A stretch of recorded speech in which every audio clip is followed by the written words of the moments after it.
歡迎嚟到劉貴明學校嘅育兒妙計視頻，我哋好高興喺呢度同你哋分享一啲育兒嘅技巧同埋主意。做父母好難，但希望你哋知道你哋並不孤單，我哋會喺呢度給予你哋少少嘅幫助。今日我哋要講嘅係點樣去以有效嘅方式同小朋友溝通。良好嘅溝通有助於建立信任同埋緊密嘅親子關係，並讓小朋友喺面對挑戰嘅時候感受到被傾聽、被愛護同埋被支持。首先，養成同孩子有定期進行一啲輕鬆對話嘅習慣，等佢哋可以感到自在，願意同你哋談天論地。例如，放學返屋企嘅時候，可以用一啲簡單嘅問題詢問一下佢哋嗰日嘅情況。譬如可以問下佢哋今日你最鍾意啲咩嘢事啊，或者今日有發生啲咩嘢事令到你有驚喜嘅呢？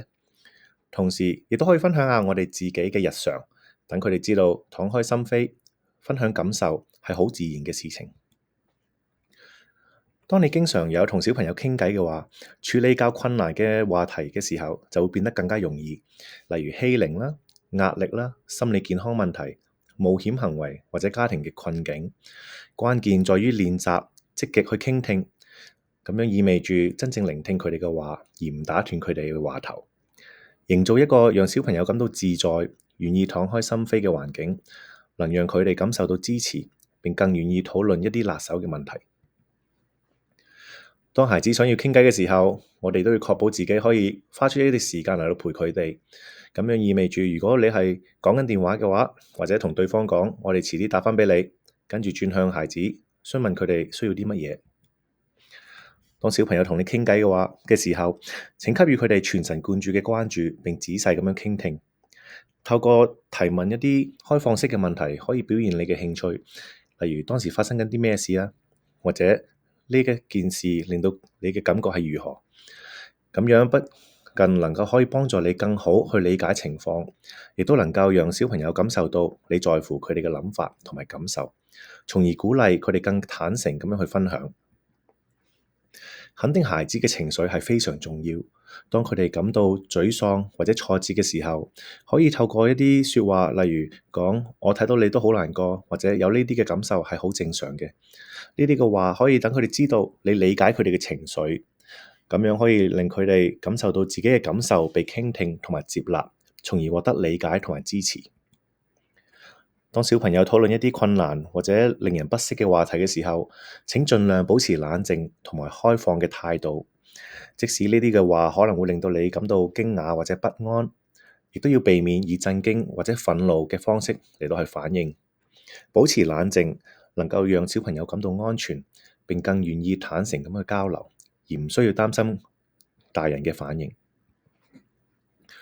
為孩子營造一個安全嘅溝通環境係非常重要。即使孩子對你提出挑戰，亦都要保持冷靜，並避免帶有評判嘅態度。即使你唔同意佢哋嘅諗法，亦都要避免過度嘅批評。咁樣可以讓孩子放心咁樣同你分享佢哋嘅想法同埋感受，而唔需要擔心受到批評或者評判。透過表達同理心，讓孩子知道你理解佢哋嘅感受。例如可以講，我能夠理解點解呢件事令到你難過。咁樣做能夠讓孩子感到被傾聽同埋支持。當你展現對佢哋嘅情緒嘅理解嘅時候，佢哋會覺得更加安全，更有安全感，去願意坦誠咁同你交流。對孩子誠實係非常重要。即使你未必有所有嘅答案，你可以話，我都唔係太過肯定，但係我可以同你一齊去揾答案。咁樣做令到小朋友可以明白到，唔知道答案係可以，而你亦都可以陪佢哋一齊去探索同埋解決問題。有時一啲嘅問題，例如欺凌或者心理健康問題，呢啲嘅困難可能唔能夠單獨去應對。如果發生呢啲情況，尋求幫助亦都係完全可以去理解。向輔導員或者其他專業人士求助，能夠幫助小朋友提供一啲額外嘅支持，讓孩子知道喺遇到困難嘅時候，尋求幫助係非常正常而且積極嘅行為。咁樣可以等佢哋學會點樣去照顧自己嘅身心健康。同小朋友建立良好嘅溝通，有助於培養信任同埋支持，等佢哋更加能夠應對困難，同時亦都可以加強親子關係，咁樣亦都幫助小朋友發展情緒健康同埋解決問題嘅能力。要開始建立呢啲嘅關係，請用心傾聽小朋友，並營造一個開放嘅交流環境，等小朋友可以感到安心，無論何時都可以需要幫助，都願意嚟到揾你哋。本週嘅視頻就到此結束，我哋希望呢啲嘅資料對你哋有幫助，期望下次再見。請訂閱我哋嘅 YouTube 頻道，觀看更多嘅精彩視頻。多謝。